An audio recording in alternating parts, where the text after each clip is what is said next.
So let's go. Gara.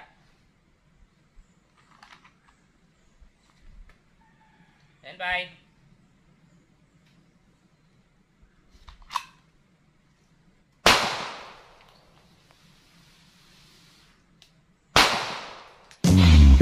If I did not love you so, I would not go through all this pain.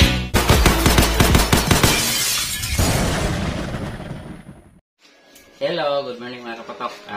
Meron tayo na-receive kay Boss Locas Tactics. So, tignan natin kung anong laman ito.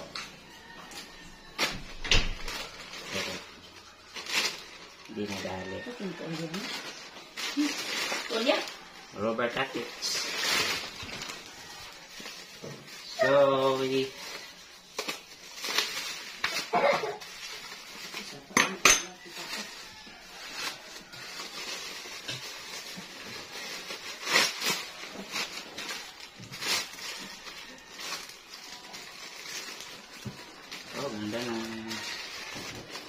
ganda ng sudlanan.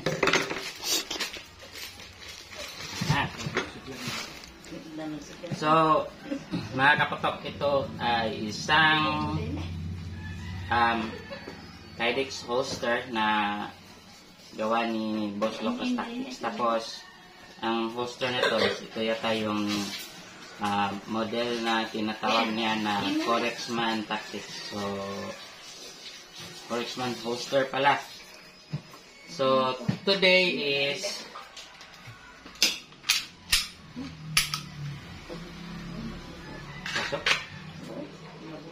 wow, shock na shock. So, ngayon is unpacking tayo at saka ano na lang, yung carry natin si G3X.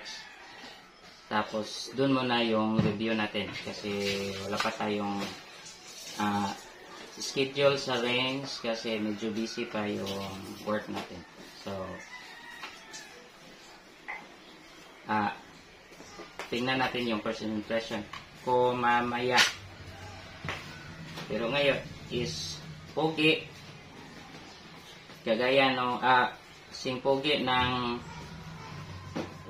model niya na si Master Corex. So, hello, good morning mga kapatok. So, i-carry natin si Corexman holster ni Boss Locas Tactics.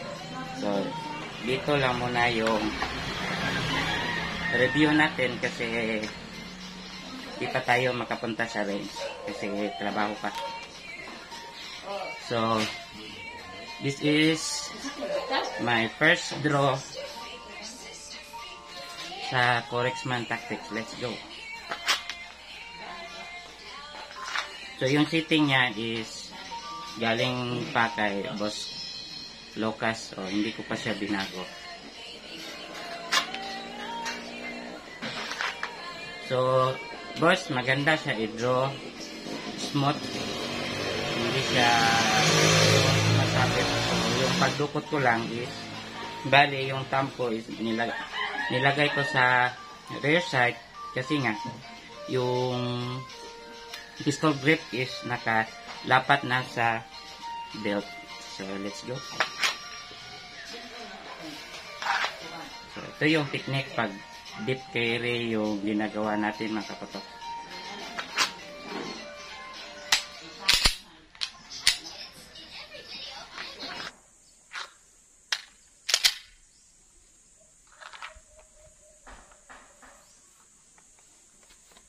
So, from concealed, let's go. Stand by.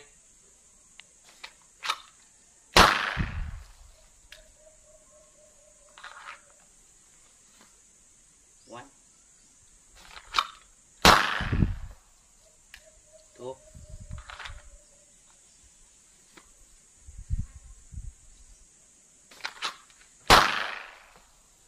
3.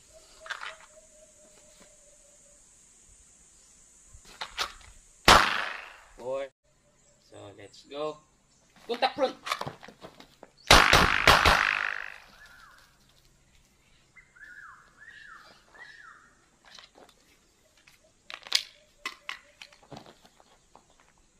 Clear?